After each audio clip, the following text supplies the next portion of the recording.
comercials, dependències tecnològiques, ciberseguretat, matèries primes o canvis regulatoris que travessen fronteres. La geopolítica, per tant, ha deixat de ser un tema reservat per governs o per experts en relacions internacionals i entra cada vegada més a les sales de consells i condiciona cada vegada més les decisions empresarials.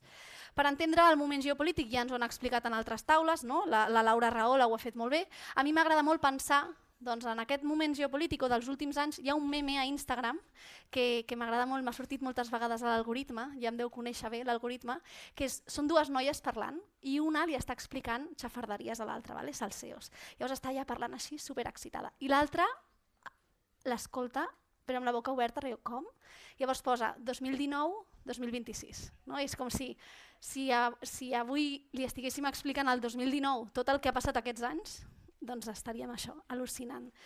Dit això, per entendre aquest moment, comptarem en aquesta taula rodona amb la Maite Carrasco. Ella és experta en geopolítica i lideratge en entorns hostils i ha conegut de primera línia tot el que ha passat aquests anys. Ella ha informat d'alguns dels fronts més complexos i perillosos del món, des de la branca del periodisme. Ella ha estat a Síria, Afganistan, Líbia, Egipte, Mali, Txetxènia, Israel, Palestina, Veneçuela, entre molts altres. Ha estat corresponsal a Moscou i a París i ha treballat per mitjans nacionals i internacionals de referència i ha estat reconeguda amb nombrosos premis, entre ells el de millor corresponsal a l'estranger del Club Internacional de Premsa. Però més enllà de la seva trajectòria com a reportera de guerra, que podríem avui només xerrar d'això, avui agafem aquest coneixement per parlar de l'empresa. Ella ha observat aquest terreny de com neixen les crisis, com evolucionen els conflictes i com afecten aquests conflictes després les decisions empresarials. Com a analista, documentalista, escriptora i fundadora de The Big Story Films, avui dia ajuda també a directius i consells d'administració a interpretar els riscos geopolítics i convertir la informació en estratègia. És un privilegi tenir-la avui i conversar 10 minuts 12 amb ella.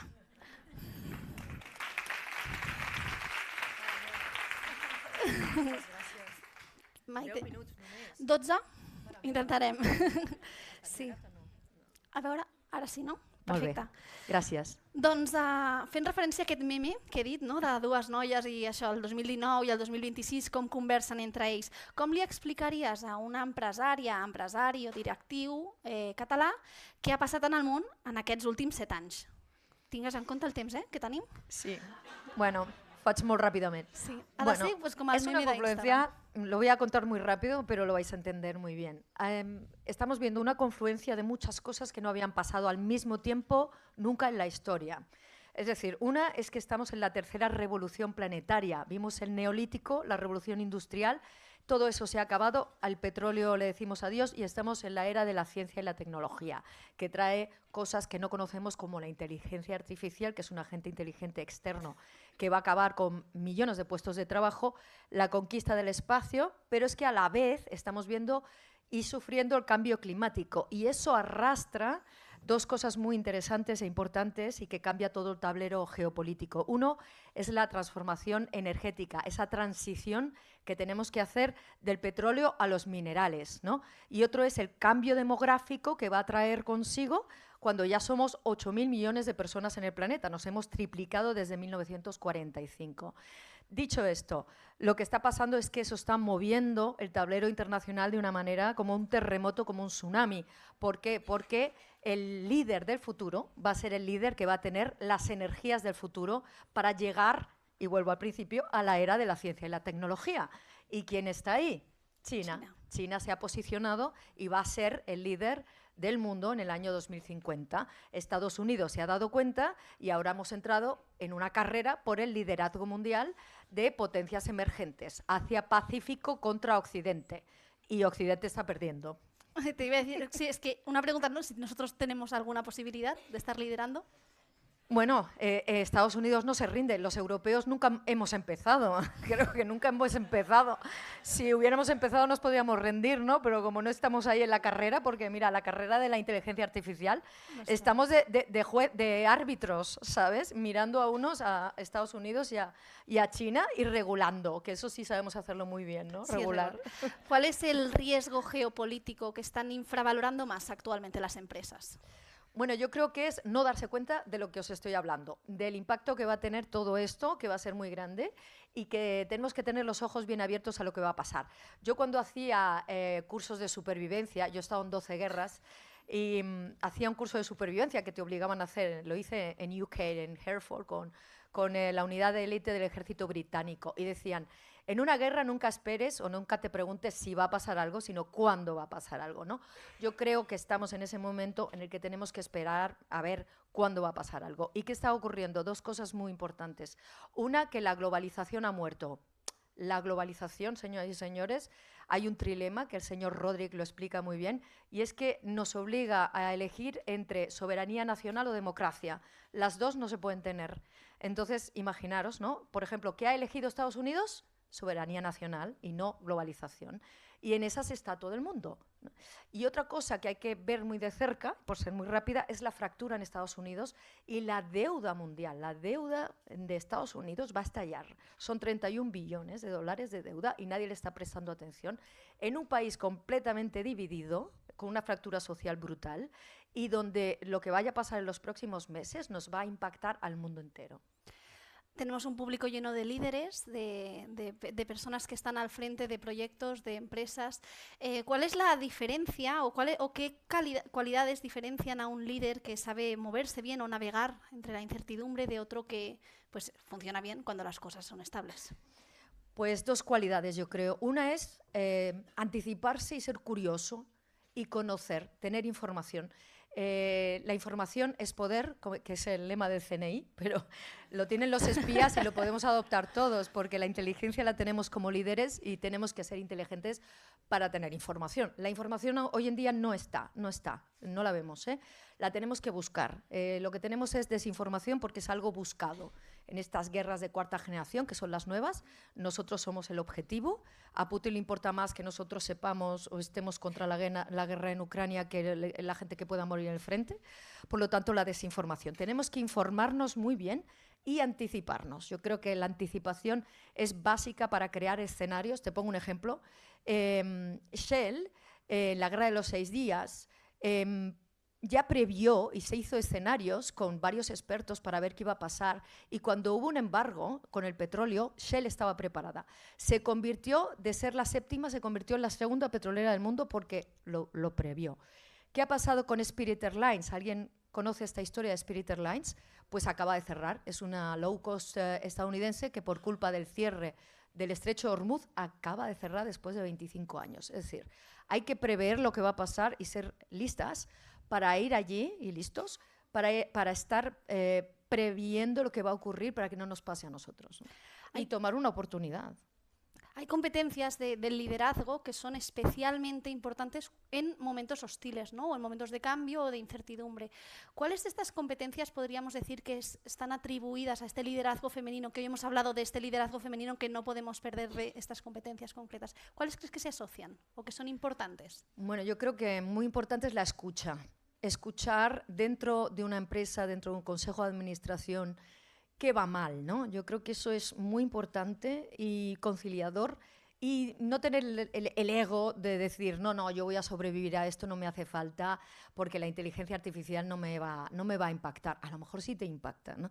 Hay que estudiar todos los escenarios. La inteligencia artificial no es nuestro enemigo, hay que acercarse con conciliación al enemigo, que es la inteligencia artificial, que puede llevarnos por delante, ¿no? Y yo creo que la escuchar, y la resiliencia, porque la resiliencia es una palabra que vais a escuchar mucho. Es una palabra que ya la OTAN dijo hace ya varios años, se habló de que la sociedad civil tenía que convertirse en resiliente, más allá de los conflictos que podamos ver, los conflictos internacionales, los conflictos que estamos viendo ahora, que estáis viendo, que estamos entrando en este nuevo neoimperialismo con el choque de civilizaciones, donde todos estos líderes deciden, líderes como eran los líderes de entonces, los zares, ahora Trump decide algo, Xi Jinping decide algo, Putin decide algo, esto está de regreso, defendiendo su propio territorio, ¿no? Tenemos que ser resilientes y en la empresa también tomar conciencia de prever, que eso es muy femenino, y tomar conciencia de la resiliencia, que también es muy femenino. Sí, se has dicho escuchar, prever, conciliar, súper, y resiliencia. Hablabas de Spirit Airlines, ¿no? Nos lleva a esta capacidad de convertir la incertidumbre en oportunidad, ¿no? ¿Qué sectores o empresas crees que están consiguiendo hacer este cambio? Bueno, yo creo que estamos en ello, ¿no? Yo ahora estoy en ESADE haciendo un MBA, estudiando un MBA Executive, y la verdad es que estamos en el cambio. Creo que la zona donde yo aconsejo echar un ojo es hacia Pacífico, a todas las BRICS, que son la alternativa. O sea, ahora mismo el 46% de la población mundial está concentrada en las BRICS, que son pues, las grandes potencias emergentes que vienen, que se han creado su propio banco, porque eso es otra de las características del desorden mundial. El FMI y el Banco Mundial no representan ya a estas grandes potencias que vienen, que vienen arrasando. Por ejemplo, en el FMI, India tiene el mismo número de votos que Italia. Italia tiene 60 millones de habitantes e India 1.400 millones de habitantes. Por lo tanto, ya se han quedado obsoletas. Ellos ya lo han visto en el Consejo de Seguridad de la ONU. Son todos blancos, no los representan. Dentro de unos años, 1 de cada 4 habitantes del planeta va a ser africano. ¿Cuántos africanos hay en estas instituciones que son muy obsoletas de 1945? Ninguno. Entonces, mi consejo es mirar hacia Asia-Pacífico, mirar hacia todas estas potencias emergentes, porque ahí está la oportunidad del futuro.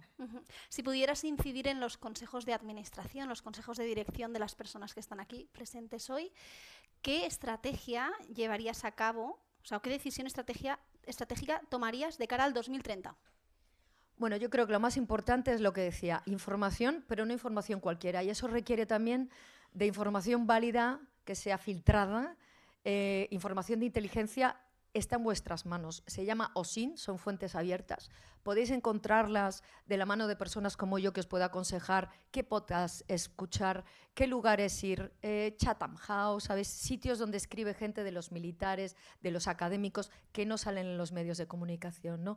Mirar y enfocarse en hacer una buena estrategia de escenarios de aquí a 5 años, porque los próximos 10 años van a ser decisivos y tenemos que contemplar, yo diría 4 escenarios y estar preparados y preparadas para esos escenarios y tener una estrategia clara para poderla ejecutar rápidamente por si pasa algo, porque como he dicho antes tenemos que estar preparados, ¿no? Tenemos que estar ready. Última pregunta y estamos on timing, o sea que súper bien. ¿Cuál es el mejor consejo que darías a cualquier líder, supongo que las que están aquí hoy sentadas, que tenga que tomar decisiones en un mundo cada vez más incierto? Bueno, una de las cosas que no hemos comentado es el foco. Enfocarse en estos tiempos es muy difícil, sobre todo con todo el ruido, ¿verdad?, que nos llega. Nos llega ruido de todos sitios, pensamos que tenemos la información correcta, pensamos que vamos hacia la dirección correcta y sin embargo el foco, enfocarnos en qué queremos hacer y cómo, ¿no?